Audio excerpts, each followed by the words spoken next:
So the talk that I've been doing is around the portfolio. And if you haven't put one together yet, you'll have to at some point, and it's something that's going to follow you for the rest of your design lives. But before I kind of get into that, I may as well introduce me, as I'm the one that's going to be rambling at you for the next hour or so. And as you've already found out, I'm not actually a designer. Never will be. The day I enter the world as a designer is a very dark day for this industry, but I am a recruiter. And so I've been doing industrial design recruitment for the last, I think it's 7 years. And from that experience, I've had the pleasure of working with some of those kind of logos that you see at the bottom of there, and have been privileged to have been put in positions where I've been given a unique kind of take on the world of product design, and that's why I wanted to get in front of as many students in this weird and wacky time, just to really kind of hopefully best prepare them for the world of work, because that's why you're all doing a degree, right? To get a job. So it's that's the, I'm hoping anyway, that's kind of what you guys want to do at one point or another. I would advise to get on a plane somewhere and live your life for a little bit before, but unfortunately that channel has been taken from you, so I can only apologize about that. But what you'll see there in terms of logos is a mixture of agencies, tech startups, consumer product companies, brands you'll recognize, and maybe you have some of those products in your home yourselves. And from that, different companies look for different things. And so as you have probably written on your first year thing you were talking about earlier about what you wanted out of kind of your degree, I'd imagine you have an idea of the kind of companies you want to work for and the kind of stuff you want to be doing. And so hopefully this session gives you a bit of context to how you make that actually happen. So recruitment, that's what I do from 9 till about 5:30. And then from about 5:30 to what sometimes feels like 1 o'clock in the morning, I do something called Design Truth. And if you haven't listened to Design Truth before, I'm a bit biased and I'd recommend it. And effectively it was something that started in lockdown 1 as a mode of talking to people and getting an understanding of what is actually going on in the world of industrial design. I don't know if I should say product design anymore, because it just feels like that's just not the thing you say anymore. So I'll say industrial design. And it's just to basically chat as informal as the one we're having now, with different people, different perspectives, agency owners, graduate designers, seeing how they're actually dealing with the world of 2021. And for some reason, people do listen to it, but it's been a very kind of pleasant experience to get these kind of different perspectives, and that's something that I want to kind of share with you today. But as I say, I want this session to be as interactive as kind of humanly possible. So before I start ranting at you about portfolios, I'd really love to get a feel for the room in terms of how you feel about the job market. Because as I say, if the purpose of doing a degree is to get a job, how do you actually feel about the market at the minute? Is it something you're excited about in terms of getting out there? Are you concerned? You don't have to necessarily turn your camera on or anything, and feel free just to use the chat function. But I'd love to just get a feel for how you guys are feeling about entering the world of work, or alumni that perhaps are in the world of work right now. I don't know what kind of where you're at in terms of your own personal careers, but if you could just give a feel for how you feel in one word, then that would be great. Apprehensive. Apprehensive.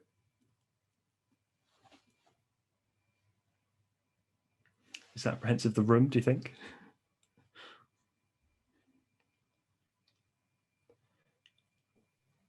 It's frustrating, probably. Frustrating, yeah. So frustrating, apprehensive.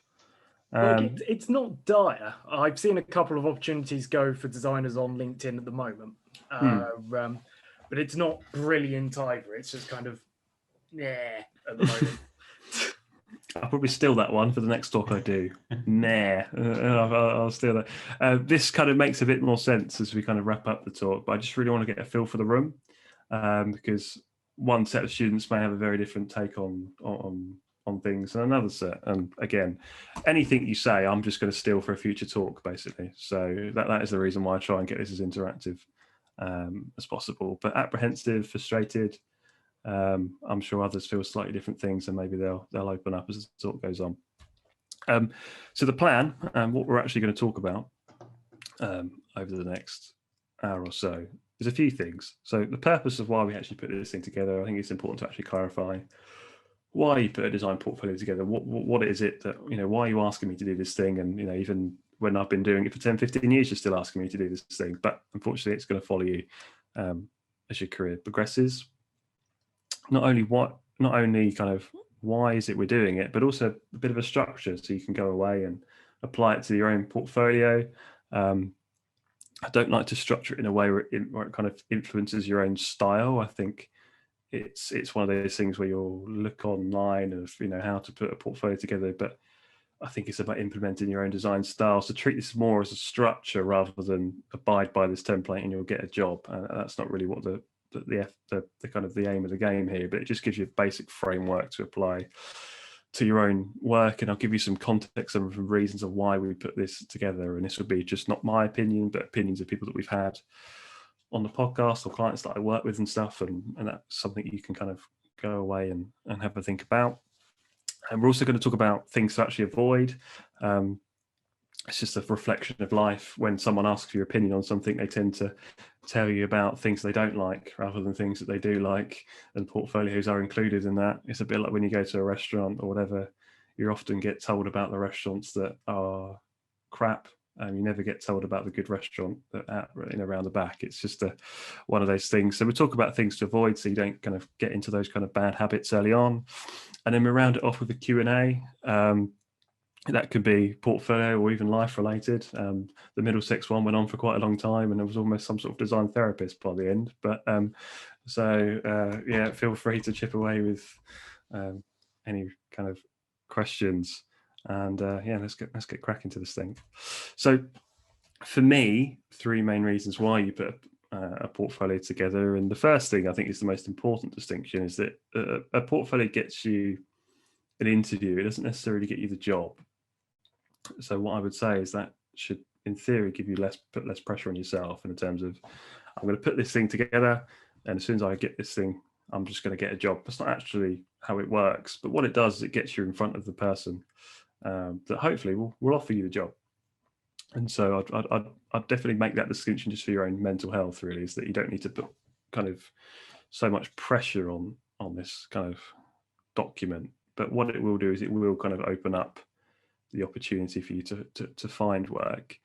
The second reason to actually showcase that you do what you say you do, and we've all got those buzzwords, haven't we, on our CV, that we're hardworking or whatever and creative, but it's actually about showing it rather than just saying that you can do all these wonderful things. And that's what the portfolio does. It actually kind of illustrates what is it that you can bring to the table. And if we went back a few slides to those logos on the bottom left, those different companies are actually looking for slightly different things.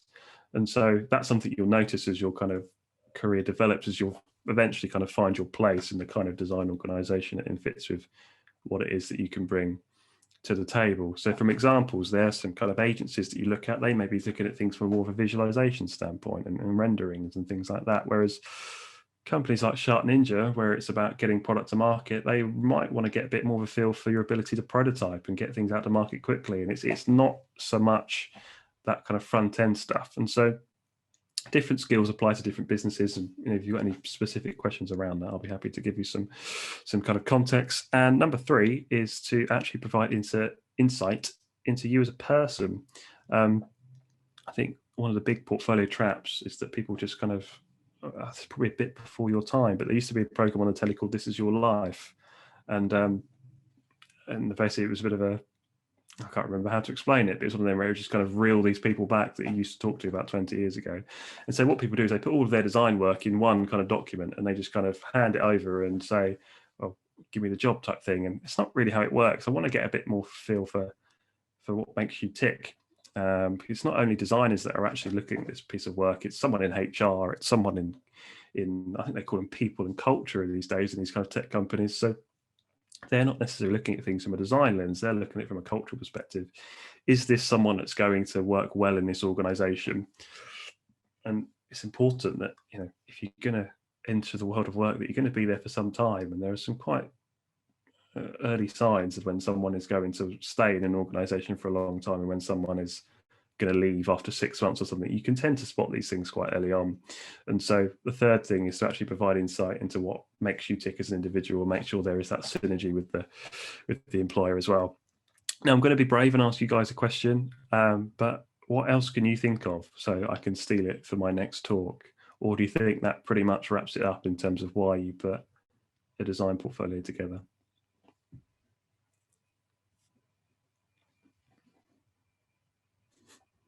Are we good? Thumbs up? Thumbs up. Thumbs up from Ed. I'm good to go. So across these 14, 15 slides, I can't remember, there's a few of these kind of quotes. So if you don't actually take anything with you over the next kind of allotted time, I just want you to take away just a few quotes, because I can appreciate, I remember when I was back at school, someone would kind of talk at you and you wouldn't really absorb it in, but you might take just one or two little lines or little nuggets that you can take onto your next talk. So when you see quotes like this, these are the kind of main things that I'd personally like you to kind of take away. And so you start with the problem and not the product. And it's a really key kind of differentiator in terms of modern day product design. It's not so much about the product itself and the fancy Bluetooth speaker you put on the back. It's actually about what is the problem that you're trying to solve with putting this product together. And should we actually be designing this thing, or is this just going to end up in the ocean with everything else? And so that's a really important distinction when you're looking at your final year projects, for example. What's the problem? Why are you even designing this thing in the first place? Start there, tell the story of that, then you'll grab the attention later on. And we are in the attention economy. I don't know if anyone's watched The Social Dilemma on Netflix. I'd definitely recommend that. We are in the attention economy. And so the better you can grab attention, the better you're going to get that opportunity of getting an interview, because once you've grabbed the attention, you can then tell the story.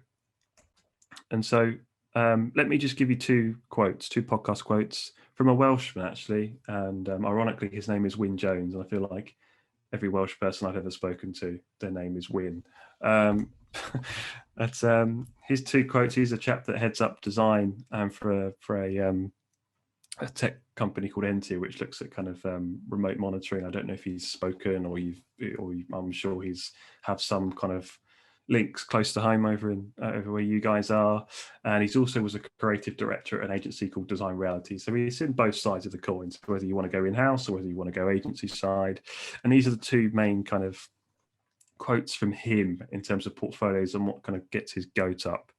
And the first thing is treat your portfolio like a proper design output. So treat it like you would treat it if you was working for a company and you was presenting to a stakeholder, for example, about your ideas or whatever you want to bring to the table.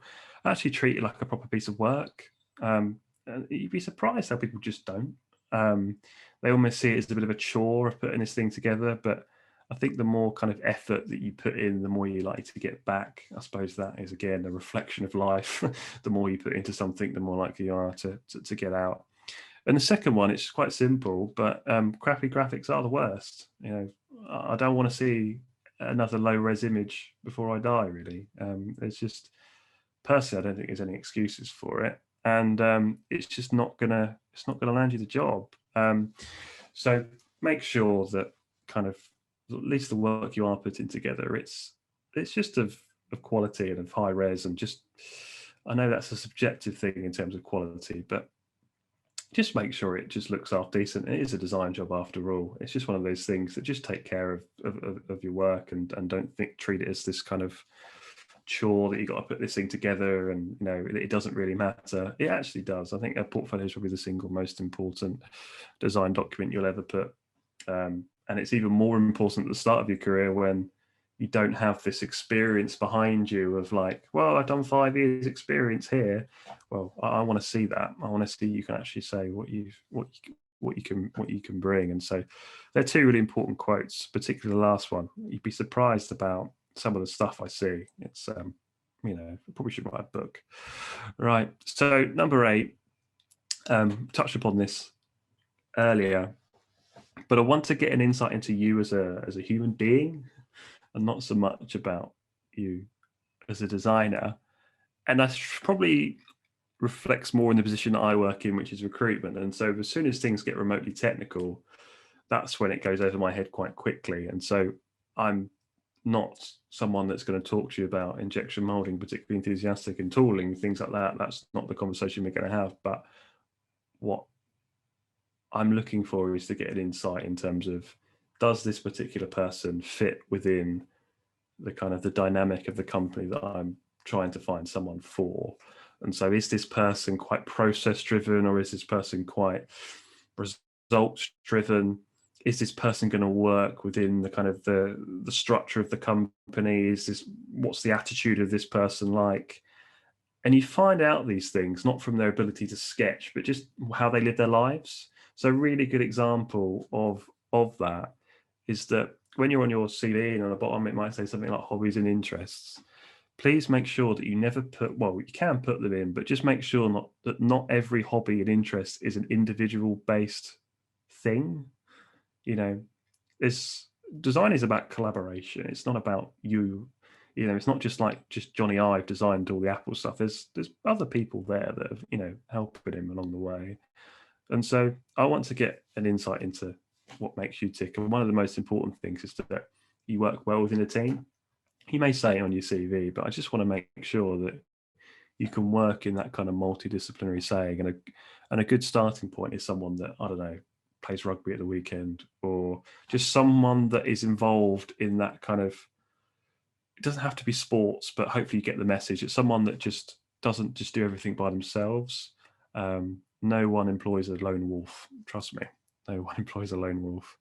So number 9, I think I could just about see the right hand side, but this is the hero shot. So if we're starting with the problem, and you're kind of grabbing attention by telling us how wonderful the product is that you're going to kind of find this amazing solution for.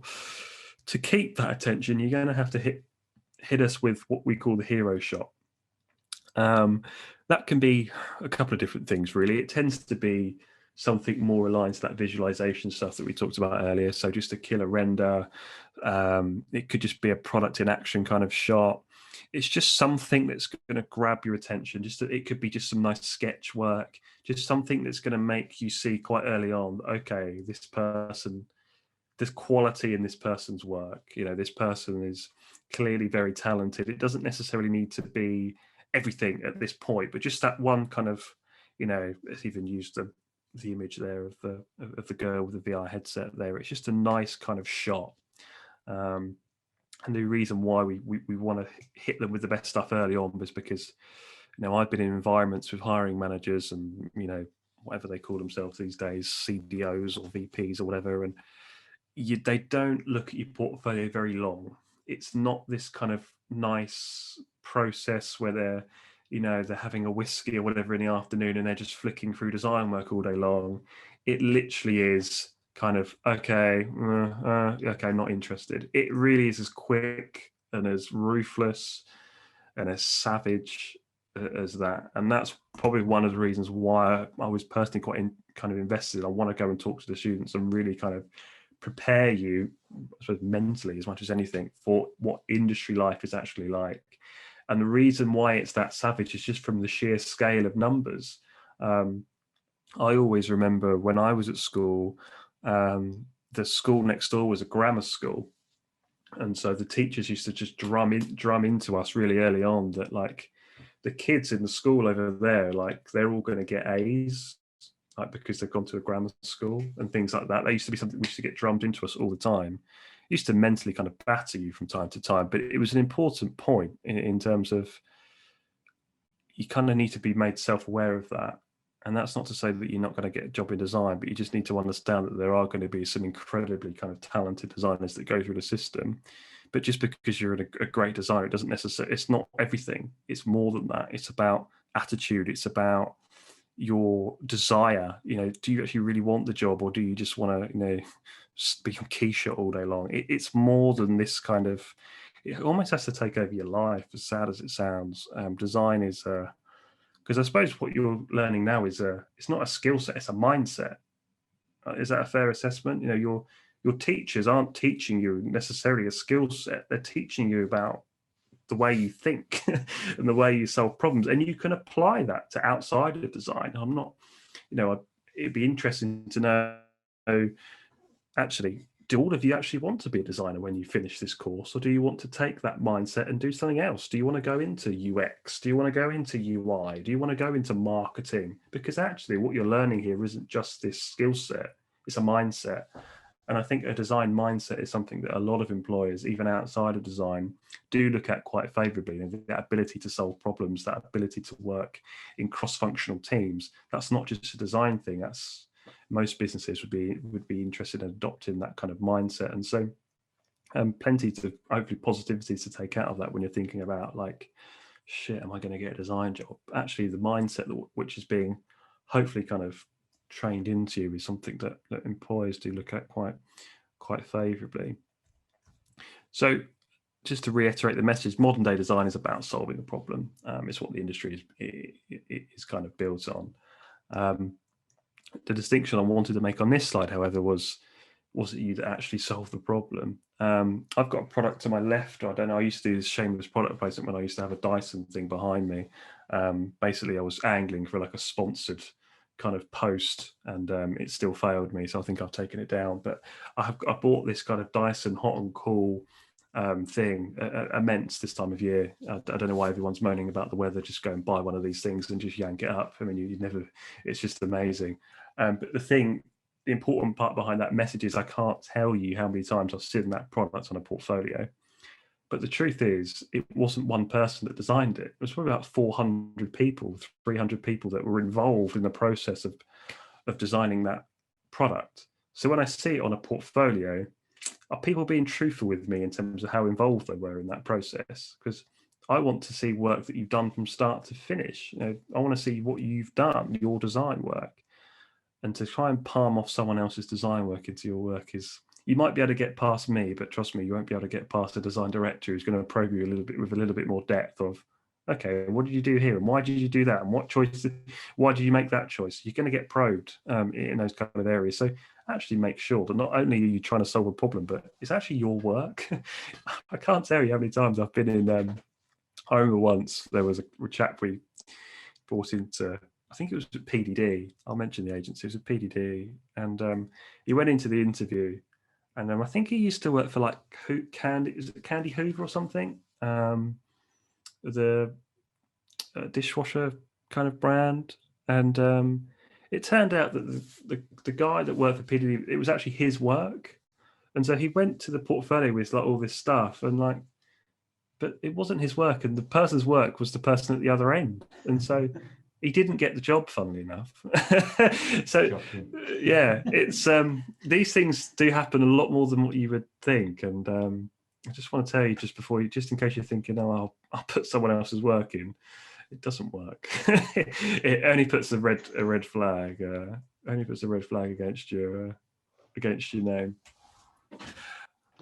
Would that behaviour kind of blacklist you? It would from me, yeah. It would from you, yeah. Because it's about reputation at the end of the day, and if I kind of am quite fixated on the idea that every single CV that I send to a client, they take them on.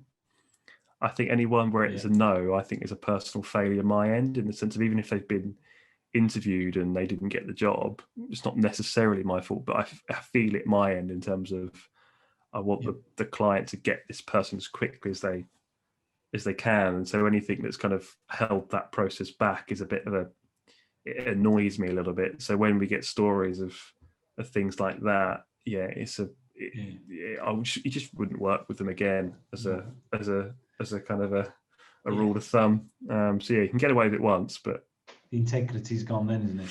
It's all about integrity, right? But I actually don't mind it when someone's honest. And they say, look, I've been in an environment where I haven't had that exposure of X, Y, and Z, but I've got away. I've done some personal projects. Again, it gives me this insight into your attitude, into your character, that you've recognized that you've got a deficiency in your work, but you've tried to go and solve the problem, rather than just saying, look, Brad, I've been here for 4 years. All my work's tied up via NDA and I can't show you anything.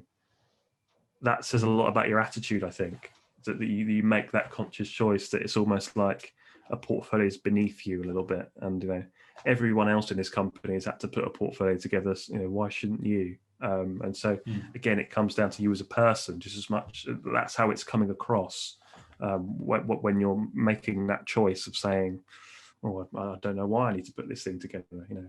Get the chip off your shoulder and show me some of your work. So in terms of process, one of the interesting things about it was actually a podcast episode we did with graduates, and a few of them are quite, I think one in particular was quite, I don't know if influencer is the right word, but kind of quite hot on Instagram, people that have got a few more followers than what we've got. And one of the things he said was actually one of the things he looks back on of when he went down that route of going all on Instagram was he didn't show any process stuff.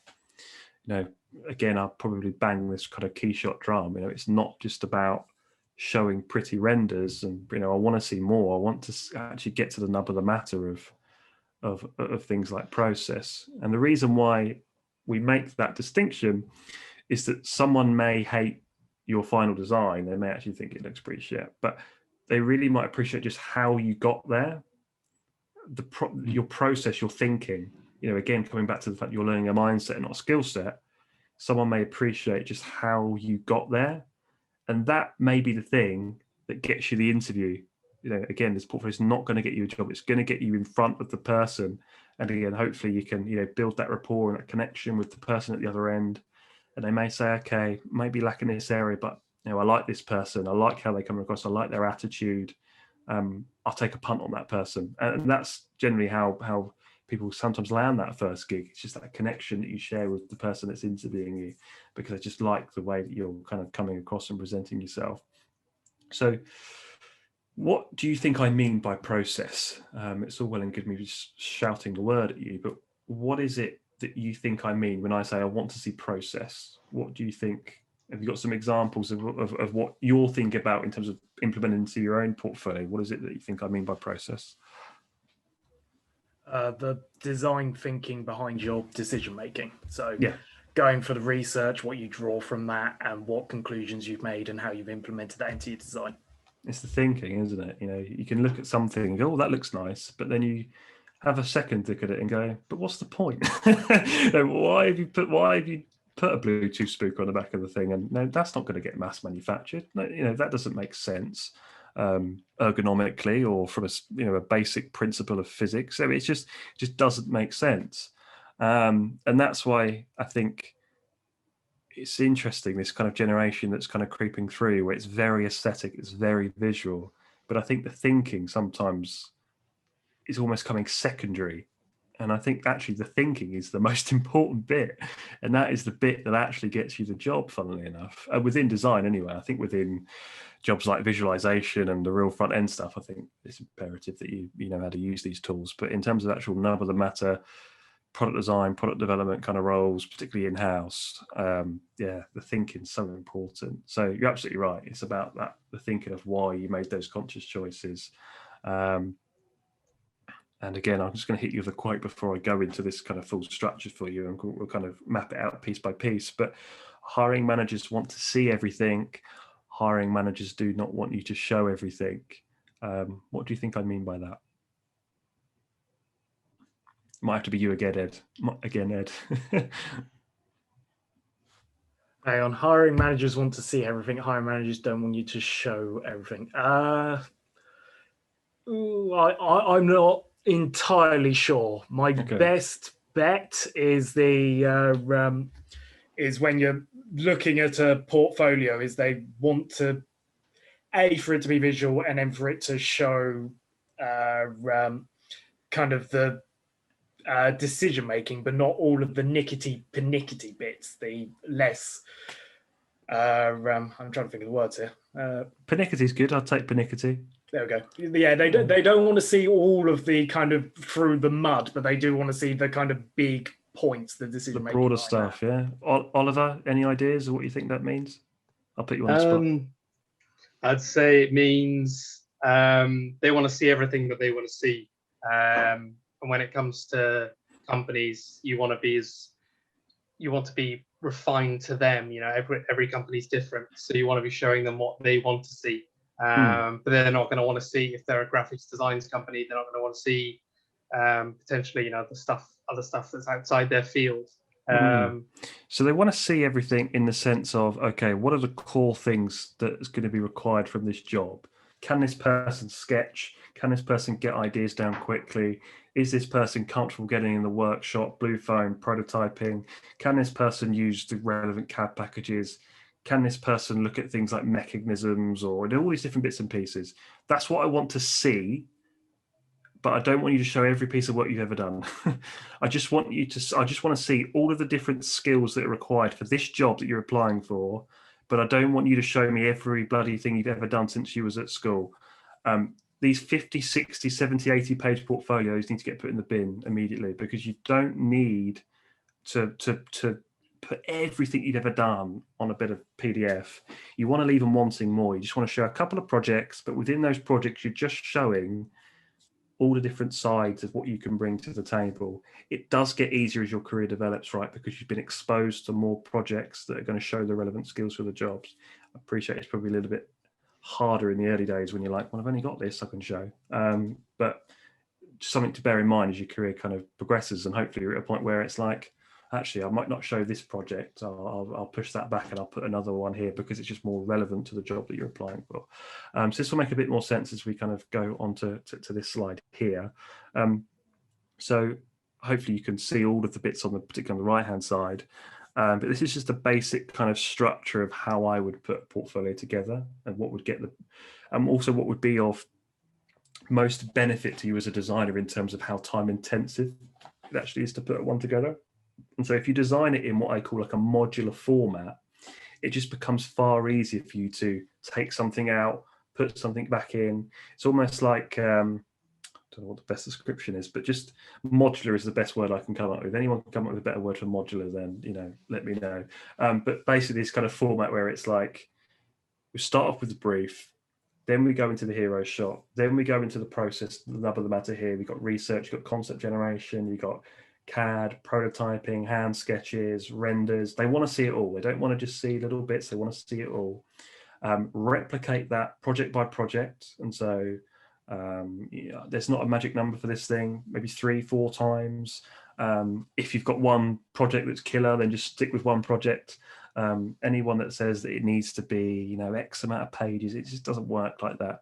What it just needs to be is something that's grabbing the attention, can showcase all the skills that you can bring to the table. And if that's one project, that's one project. But just kind of leave them wanting more.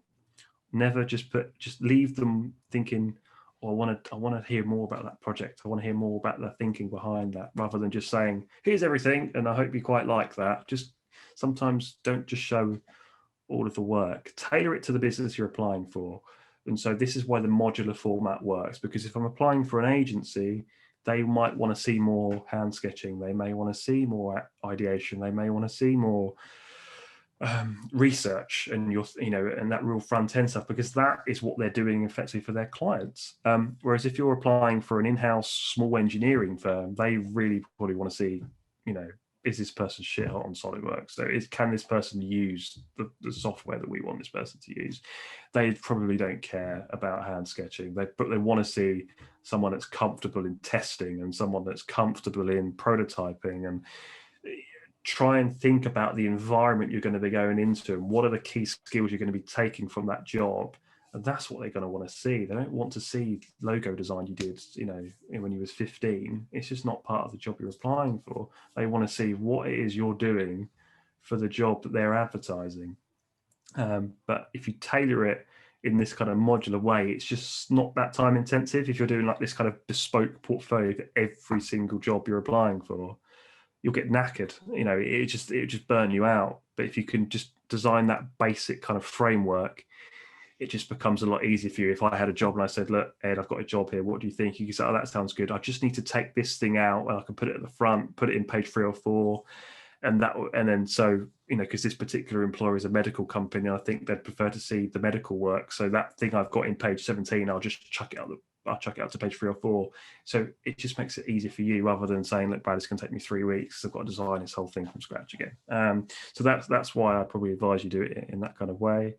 the way you're going to present this work is you're going to go back to 2007, I'm afraid. You're going to do it in a PDF, and it's going to hopefully 5 megabyte, because I don't want another Dropbox link, I'm afraid. Otherwise, my poor laptop will never see the light of day.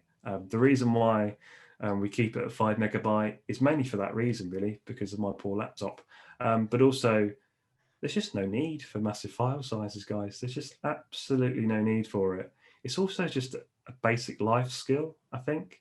And so when you're presenting, let's say you're working for an agency and they're presenting work to their clients, I can pretty assure you they're not sending Dropbox links to them. They're sending these small files like this. And so actually, I think it says a lot about you as an individual that you've kind of thought through the impact that it's going to have on the end user, and you've thought, okay, send it 5 megabyte. And how do you do that? You might be thinking, oh, is it going to compress the image? Is it going to make me look across, worse as a designer because it's not showcasing the kind of visual quality of my work? There's a very simple tutorial on Sam Does Design. I'd imagine a lot of particularly younger designers are exposed to Sam Does Design and sound quality and the work that he does. It's an InDesign tutorial. It's very simple.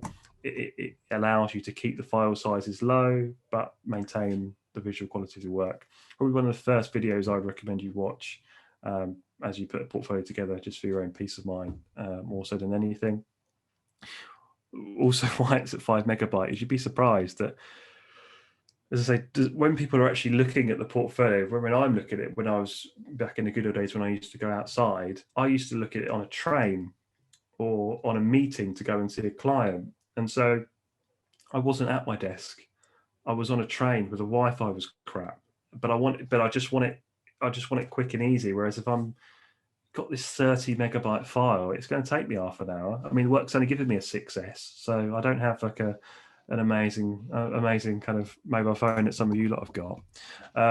Some clients may live in quite remote areas, don't necessarily live now. They may work in the middle of the city, but they may live remotely, and so their Wi-Fi might be garbage, and so they don't want to be spending time kind of waiting for this thing to load. And the reason why it's PDF and not a website is fairly contentious from my side, but it's just your job as I have to say industrial designer, because product design is a different thing, but your job that's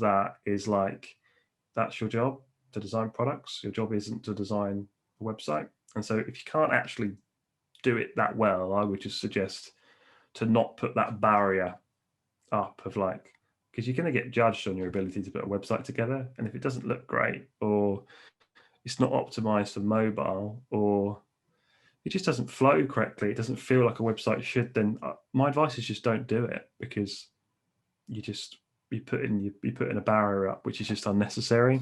And we spoke about at the top of things to avoid. It's like people tend to think negatively rather than the positive thing. So as soon as you've implemented that negative thought of oh, this person, can't, it's not even optimized for mobile. It's kind of, they're starting to think, oh, has this person not really thought it through? And as a designer, you need to be someone that thinks things through. It's just a key kind of skill set that you're going to have. So if you do have a website, I'd have it in kind of partnership with a PDF. So when you're applying for jobs, go with the PDF and then have the website running in the background, but don't apply through websites. I've rarely seen ones that have impressed me that much, I'll be honest with you. However, if you're really wanting to get into the world of digital, so you're thinking, okay, I'm going to do this degree and I'm going to reposition myself and go into the world of UI and UX, websites are actually the done thing. And so that advice I just gave you for the last 10 minutes does not apply to you whatsoever, and you need to go and make yourself a website and do it immediately. So yeah, hope that helps you in your own personal endeavors. When I started this first talk, it was actually Brighton was the first place I went to. I put a post up on my LinkedIn, and I think it was something like, if you was a student today, what was the one piece of advice that you've got? And most of the people that I'm connected to on LinkedIn aren't necessarily students. I've never done graduate recruitment before, and so it's been a very interesting kind of experience mine. Most of the people I talk to are those that have ingrained in industry life. We had a boatload of comments of advice and little kind of snippets they would like to learn as a student. It's on my LinkedIn somewhere, I can't remember, but feel free to go back in time and scroll through. these are the 5 things that really kind of stuck out to me. I think the last 2 slides there are me kind of going into Mr. Motivator mode. And again, Mr. Motivator is probably wildly before your time. He used to be a fitness instructor on ITV, didn't he? Back in the day.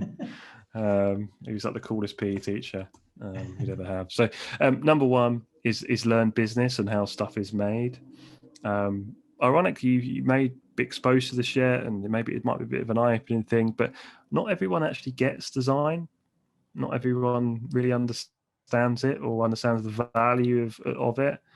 They're like, what's that person doing in the background sketching all day long? Watch that famous Ken Robinson TED talk of do schools kill creativity? People tend to think in the world of business, it's a general numbers game, this thing. Most people at the top of businesses tend to be kind of finance people. It's all around numbers. And so unless they're seeing a quite clear return of investment on something, they don't really understand why it is you're doing it in the first place. Why are you buying competitors' products and taking it apart? Why are you doing that? And so I would try and, I know it's a bit of a broad term, but try and learn business as soon as you can. Like, just expose yourself to the commercial world.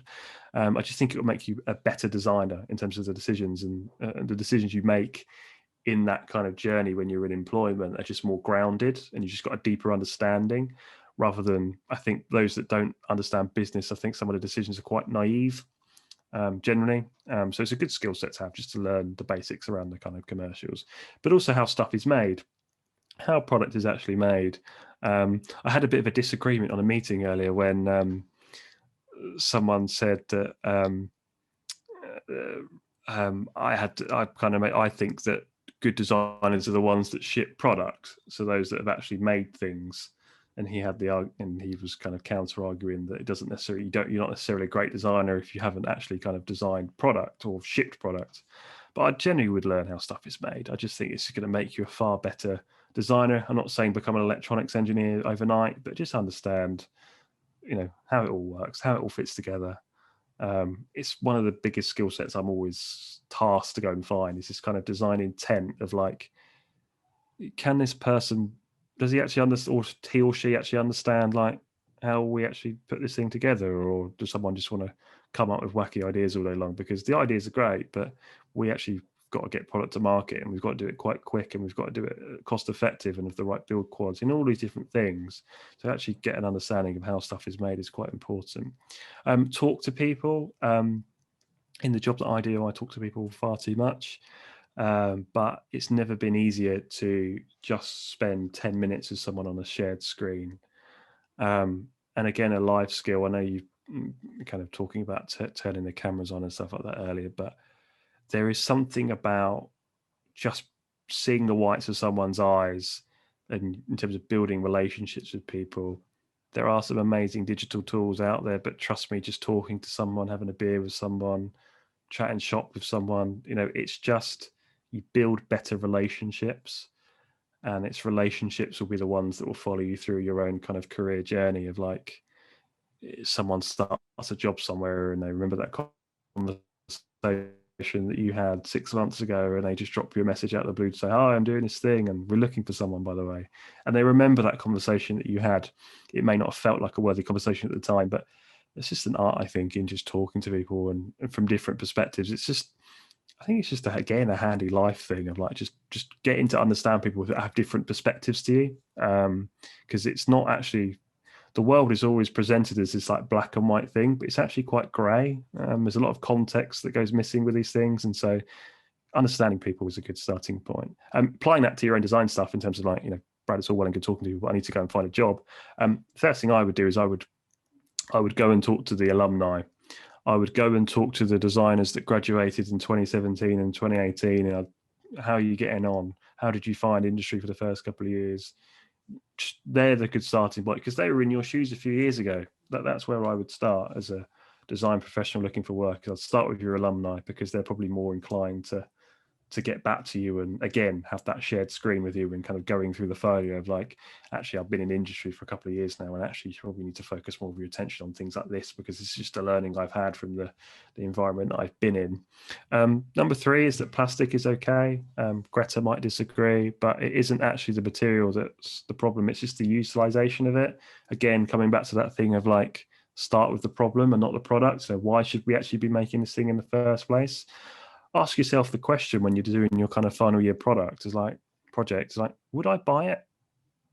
Do you see someone actually buying this thing? It's an important question to kind of ask yourself. Be okay with rejection. I work in recruitment, so rejection is part of very much everyday life, and it's something that you just have to get used to. People aren't going to like your work. I remember once my first boss told me, you've got to break a few eggs to make an omelette. And that stuck with me ever since. You've got to, no one is going to, you're not just going to send your portfolio to a place, they're going to say, oh, it's amazing, the best work I've ever seen, can you start next Tuesday? It's just not how life works, unfortunately. You've got to be okay with someone saying, there's this other person and they've just got a bit more experience and, we've decided to go with them. You just got to try and grow that thick skin as early as possible, because the minute that gets to you, it's a very difficult place to get back from kind of personal experience.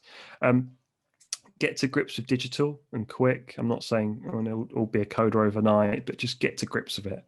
Any modern day product you are designing, there is the connected app, there is the connected experience, the connected service. It's where the industry is going, and it will continue to go down that route. And what is great for you guys is that industrial design, product design, it's a very valuable skill set in that arena. And so if you do want to pivot, into digital, into UI, into UX, that mindset that you're being taught is very relevant for that. And from a process perspective, it's very similar. And so going back to the point you make about design thinking, again, just your ability to go and solve problems can translate nicely, whether it's something that's plastic injection molded or something that's like a pension app. There's a great crossover in that regard. Things to avoid. I'm not going to rattle through these individually. I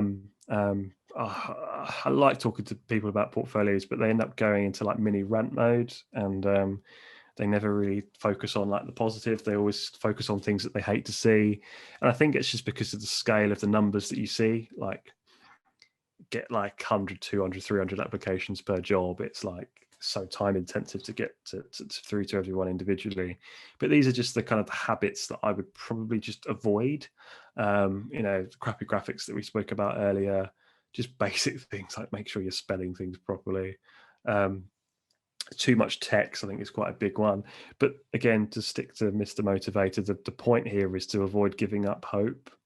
Like the minute you think, I'm not going to get that gig, that's the kicker. And I said this to Middlesex, actually, it kind of came to me as a bit of a light bulb moment. I didn't plan to say it, but you're all kind of going through a similar point of time. Like you're all going through it together. And my one bit of advice off the back of this, or when you've studied or whatever, is to set up a WhatsApp group and like just keep that information flow. Someone sees a job, put it in there, and get this kind of information that's going around. I've seen an article or watched a talk or a podcast. Make sure it's Design Truth if it's a podcast. I've just put it all on this WhatsApp group and just share that information. I think it'd be so great for that kind of mental health of like, you're feeling part of something, whereas like there's only so many hours a day you can really look for work. I remember when the job I did before this, I used to work, well, I suppose it was a job. I worked in it was a job centre. It was a fascinating place to be. I kind of weirdly finished school and ended up giving careers advice to people. It was my first job. Bizarre. Didn't even done a day's work in my life. And there's something quite unique about being in an environment where you're seeing someone having their benefit money cut and you're seeing the impact that has, until the job you do next where someone's squabbling over £450 a day.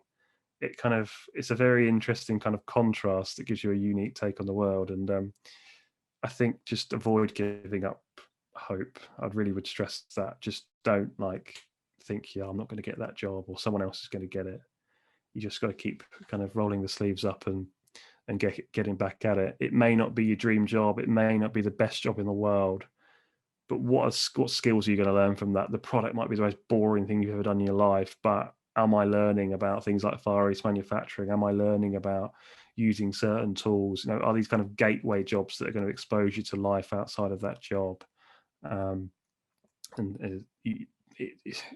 put a post up earlier about first jobs people had in design.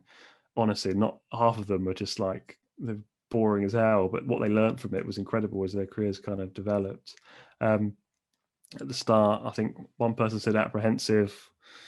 I think one person said frustrated. I'm hoping all of you maybe felt something a little bit different or maybe similar. These were the 3 words that I thought people were going to say when I started these talks back in October. So people were a bit frightened, a bit scared. You know, has the world kind of... Someone said to me "zoom and gloom" the other day, which I thought was quite good. You know, what's the world coming to? Has anyone even got a job anymore? Confused. You know, where's our industry heading? Do people still need product designers? Am I learning something that's relevant that's going to get me into employment? How long is it going to take for I to find a job? Can I work remotely? You know, all these different things. And then frustrated of like, you know, I've just spent 4 years doing this thing and I want to get into a job. I want to prove that I can do what I say I can do, but I'm being held back for whatever reason, COVID, furlough, all that kind of stuff. But the message I've been saying to people on this talk is, if product design, if we all believe that product design is built around the idea of solving problems, then 2021 is the year of the product designer, because there's never been a world where more problems have needed to be solved. There is this thing called the environment, by the way. It's not in a great shape. So just go with that message wherever you're feeling a little bit down or whatever, that actually, you know what, my skill set, this mindset that I'm learning is needed. Not just in design, in business, and in just general life. So I think if there are more designers in politics, for example, we live in a far better society. Yeah, that's kind of the talk, I think. I hope that's been of value to or use to you. If you want to hear more design truth stuff and actually hear from someone else other than me, then we've got a podcast on all of the podcast places. We do live webinars every now and again, and we get together for a beer after work. And everyone's welcome. I don't care if you're an agency owner or if you're a first year product design student. The door is always open. It's free. And yeah, I really appreciate the time on this Thursday night you've shared with me. And if you've got any questions, I'm all ears. Fire away. Thank you very much, Brad. That was so good, so useful and practical, and great insights, really. So yeah, I've got some questions, but really I prefer all the questions to come from you students. So here we go. I'm ever the optimist. Switch your cameras on. Brad, would you be able to talk through your role as a recruiter from a company's point of view? Like an example scenario, why they would approach you, and then your thought process on providing a suitable candidate? Good question. It's probably the best question I've had so far, actually. So you've actually made me think. Sorry, Brad, just before you start, you might stop sharing the screen. Can we do that? And then... Sorry. No, it's okay. And then we can... There you go. Cool. Hi, Thank guys. you. So yeah, companies would come to me invariably and say, look, we've got this thing going on. I don't know, we've won an next round of funding, or someone's left, or change at the top, we're invested in this kind of area, something like that. There tends to be a reason why someone gets in touch. And this is the brief. It's a bit like when a client approaches a design agency, it's like, this is the brief of the kind of person we're after. I'll be honest, a lot of the time they don't have an idea what they're after. It's like a subjective thing of like, we know what we're after when we see it. And then it goes back to the point earlier of like getting to understand the person, of like, okay, I know this company. I've spoken to people that work in this company. I know how they think. You just get this vibe of like, what kind of character fit is going to fit well? What's their life like outside of the workplace?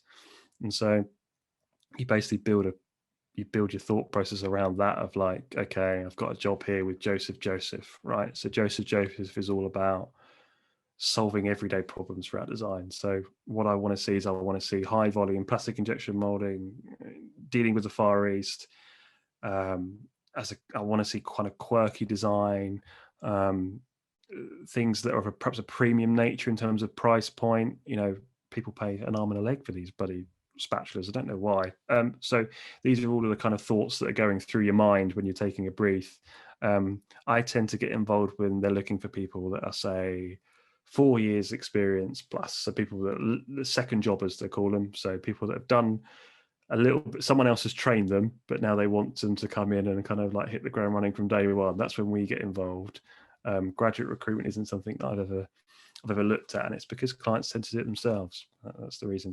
They don't need me to go and find someone, because unfortunately for these companies, there's a fee attached to my work for the time it takes. So yeah, does that answer your question at all in terms of thought process? That's good. And then to flip that, as a how would a designer that has had the 4 years experience approach you? Is it kind of like you would then do an interview, drill down on what they've done? How would they highlight information from that? So we just share a screen like this, and I get their portfolio, and they talk me through it. That's how things work. What tends to happen is that you end up kind of talking to these people quite regularly at just different intervals in their career. And someone would apply for a job, and I'd have a chat with them on the phone. I'd send them on their way, and then 6 months later or a year later, they've got the 3 years experience, and time flies, and you just build relationships with people. It comes down to that point of talking to people. That's really what my job is just to talk to designers across the whole spectrum of the industry, and just like not necessarily be their friend, but just be someone they go to as this like career. Someone said to me once that talking to me is a bit like going to therapy, design therapy. So it's basically that. You just talk to people, and you kind of, when someone says, "Oh, I've got a job on," I go, "Oh, I know someone. I spoke to someone a couple of weeks back that does pet care stuff. Leave it with me, and I'll go and have a chat with them." That tends to be how it works, or how I work anyway. I just think it's a bit more fun doing it that way. Thank you. I'll let someone else butt in. No worries. Cheers, Ed.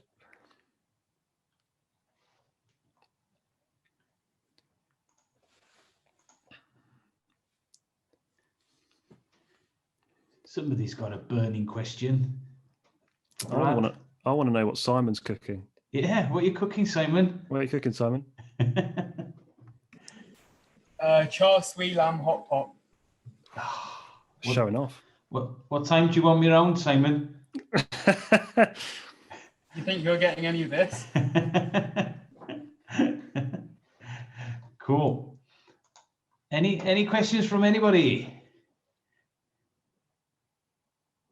Right, I'll re-butt in. How did you fall into the recruiter role? Like, what's your process into getting to where you are? Oh, I fell into it. Okay. I applied for a job when I was at the job centre, ironically. I had a phone call with someone, didn't know who I was talking to. Still to this day, don't know who I was talking to, pretty much. They said, "Oh, we want to invite you into an interview." I went down there because my contract was coming up. Couldn't remember the CV that I sent through to them. Pretty much winged a conversation. They offered me a job, and I'm still here 7 years later. So that really is the reality of how I fell into recruitment. It wasn't planned, and that's quite common, I think, to any kind of recruiter that you talk to.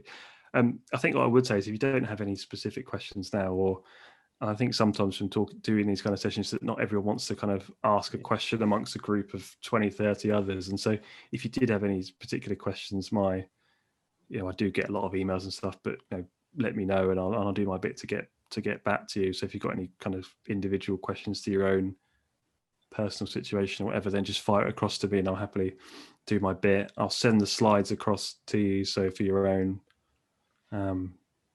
debrief or whatever you guys do afterwards, so you've got the slides for future kind of reference. Do you think, Brad, because I don't want to labour the COVID point, but we are in a weird situation, and the graduates last year, what's the kind of what's the lay of the land out there in terms of companies? Are they still hiring? Are the jobs still there? Do you foresee it improving? I don't know. What's your gut feeling? I think people are hiring. I think someone interestingly told me about, it's all about consumer confidence, and people have actually got a bit more money to spend than they would do, ironically, because no one's doing anything, no one's going on holiday, and so they've got a bit more money in their back pocket to buy a tech gadget or a new coffee machine or, you know, whatever. I'd imagine whoever's doing laptop sales right now is probably in quite a healthy position. And so people do have money to spend. I would say in terms of graduates, what is frustrating is the sense of that everyone's now remote working. And so if you're a graduate, you learn more being in that office environment. And I think it's quite difficult, in all honesty, and to be candid with you guys, it's difficult to train someone remotely. And so I think businesses are kind of not concerned, but they're kind of wanting what they would call this safe pair of hands, right? Someone that's knows how to take products to market, and they're comfortable that this person can work remotely and it isn't going to impact things. Whereas if you bring someone on who's fairly junior, they do need their hand holding. They do need to learn different bits and pieces. But then again, kind of young designers do offer a lot to the table that maybe older designers don't have. You know, young designers are fantastic. They tend to be anywhere on things like Keyshot. You know, they're great at things like that. And designers that have been doing it 10, 15 years aren't. You know, they're not strong on these kind of software skills, and so they always call it the grunt work. So I think things are better than what they were, but I generally think that once kind of lockdown finishes, and I was reading something in the Telegraph today, it sounds as if it's going to be a bit of a staggered one, but hopefully come the summer that this kind of, now we can be a little bit more open and moving, that people will be a bit more open to moving jobs. Designers are quite risk adverse people, and so anything that requires risk, they're not necessarily open to moving jobs. I think there's actually probably more jobs out there than what people think. It's just there's a reluctance to move jobs, I think, at the minute. But the piece around graduates, I would say, is that lots of businesses are a little bit apprehensive on bringing people on that don't have direct experience. Hopefully that will change in the summer. Yeah. Right, I'll offer for one last time. Are there any burning questions to Brad? Can I jump in there? Sorry. Yes, thank you, Daniel. Yeah. It's just a quick question, really. You're saying that it could be quite difficult for graduates to sort of jump onto that career ladder. Would you advise us to kind of focus on a sort of specialized sort of area in design, or is it better to kind of go broad and try and apply for as much as we can to try and just jump on that ladder? Yeah, I would say your final year project should reflect the kind of job you want to go into. So it's a more seamless transition, and it comes down to attitude, I think. And what's stopping you guys now in the point you are in your lives where you can kind of club together, come up with weird and wacky ideas, start a Kickstarter, learn business? You know, all of these things, you don't have a mortgage, you know, you don't have all of these kind of other costs, that you can fail for a bit and just do something weird and wacky. Whereas, you know, when you're a little bit more senior, you know, it's difficult to do these things. And so although it may be a case of like jumping on the career ladder, there's nothing stopping you doing it yourself. You know, get yourself on the ladder. You know, plenty of problems out there, go and solve them. Get a bit, you know, if it's a decent enough problem, someone will give you a bit of money to go and turn it into reality, won't they? So comes down to attitude, I think, Daniel, of like, do you really want to get on that ladder? Or some people kind of maybe hide behind the economy and things like that, but there's nothing stopping you, a few of you just clubbing together and having a Miro brainstorm session of ideas and stuff, and just starting there and just see where it forms, do personal projects, see where it gets you. Following on from that, like, do you see in this industry, like, if I don't know, like if I went into clothing design or something like that, do you see designers staying in that sort of industry, or is it quite easy to kind of, like, if I didn't like that industry, then I could go. So you think you might get pigeonholed? You think you might get pigeonholed? It's one of those, isn't it? Chicken and egg. I think maybe not. It depends how long you've been doing it. You know, if you've been doing it for 10 years, then I'd imagine it's probably quite tricky to get out of things like lighting design, because all you've ever known is lighting. But if you've done it for 18 months, then what's stopping you going into that sector that sits in between the middle? what kind of jobs are you thinking about going into out of interest? So, is there any particular industries that you like the idea of, or are you more this kind of broader? Yeah, well, that's the thing. Like, I'm not sure at the moment because I'm only first year, but Okay. but yeah, but when I do graduate, I'm just not sure whether to find something now and just focus on that so that I'm good at it, or just look at everything and then apply for everything. But then if I apply for everything, then am I going to get stuck in somewhere that I don't want to be?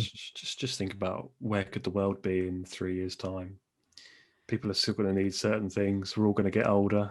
It's a lot of the time people say, oh, what's the world going to look like in a couple of years' time? Who knows? But you can kind of tell what's there going to be a need for, and think about that. There's going to be a need for medical device stuff. There's going to be a need for, I had a job came in the other week of a company that designs pet care stuff, and it's quite obvious to work it out why they're busy. It's because everyone's working remotely, and everyone's gone and bought a dog. It doesn't take a it's not complex. You just got to think of, okay, what industry sectors I think are going to be busy in 3 or 4 years' time, and just focus your attention on where you think, just logically think, okay, where are things going to go? Just use that as a starting point. I think Dylan's raised his hand. Thank you. Nice. What is the current trend then, job that's coming along? Current trend? Yeah. So what jobs are out there? I would say most companies now want people that can do cradle to grave stuff. So someone that can not just sketch, come up with the ideas, all that kind of stuff, but someone that can actually get product through to market. So the jobs that kind of come up, I normally see are this kind of hybrid between industrial design and then mech engineering. So the bit in the middle of like taking that concept through to a prototype.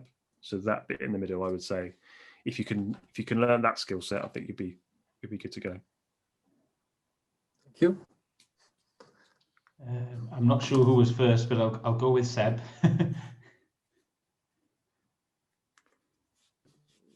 Yeah, as a question really, because product design's role has generally changed to more UX, I suppose. We don't say product design anymore.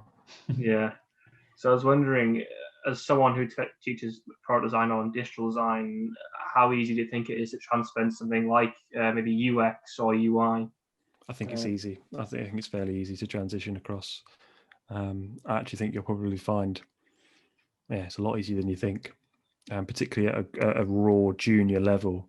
I think it'd be tougher for someone that's been doing industrial design for 10 years and then moving across, because you're still quite moldable as an individual. You're still not full. It's a process. So as long as you get the raw kind of process side of things, you'll be able to be molded into the way that particular digital company kind of works. And digital is so much broader. It's such a bigger space than industrial design. Industrial design jobs, there's not many of them. There's not many people that actually do industrial design, but it seems like every company under the sun has a UX designer. So just the scope of opportunity out there is far wider for you. I mean, UX designers get jobs and they don't even come from design backgrounds. They come from all walks of life. And so actually probably, it's probably a lot. I'm not saying you can get a job tomorrow, but generally speaking, I think it'd be a lot easier for you than maybe what you'd think, which should be an encouragement for you, I hope.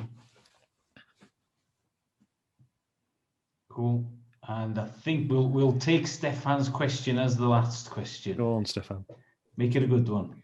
I don't know if you carry out interviews yourself, but just wondering if you've got any tips really for standing out once you've gotten an interview. Yeah, interviews are a funny one. I normally have one bit of advice on interviews, and it's that they're a two-way thing. And so I think people put a lot of pressure on themselves in an interview, but just treat it as a conversation.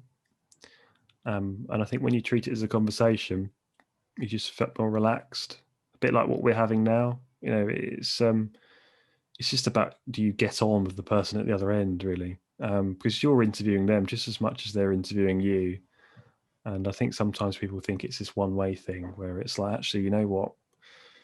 know your worth a little bit, and if you think there's a red flag there about, you know, the way they're coming across it, you don't need to like bow down to these people. Just have a conversation with them and see where it goes.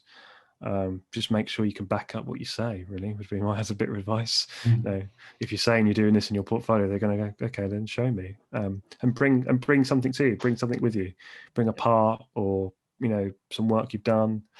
I actually find the remote interviews are far easier. You know, if I was to stand, I mean, there's a 26, 30 people, whatever, on here earlier. If I was to stand in front of all 30 of you, I'd be shitting myself, basically. But you know, over a Zoom, it's just far easier to have a conversation with someone.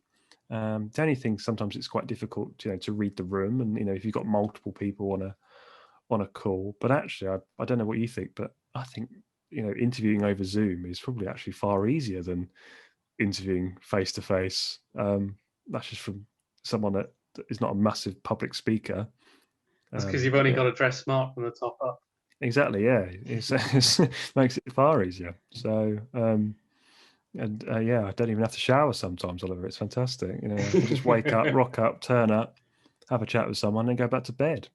So yeah, I hope that answers your question. Anyway, just don't kind of overthink it. Just go in there, have a conversation, do a bit of vague research, stalk them a bit on LinkedIn, and then, you know, bring your work with you and just talk passionately about your work. And that's great. And you should be good to go. Thanks. Cool. Well, Brad, thank you very much. Those of you who are still here, thank you very much for hanging on. And I'm sure if you have got further questions, we can send them forward or whatever. But yeah, you know, I think the optimist in me, you know, in any crisis, there's always opportunities. And, you know, some opportunities are closing down, but it means that many more different, even opportunities that we're not aware of yet, will start and will, you know, pick up over the coming months, years as well. So I think, you know, you're all in a good position anyway. You're at uni, you're working towards your future, and you're kind of the masters of your own fate, really. You get out what you put in, which I think was where we started in slide number 3 or something, Brad. So I think it's good words to finish on, really. So yeah, again, on behalf of myself and everybody, Brad, thank you very much for your time.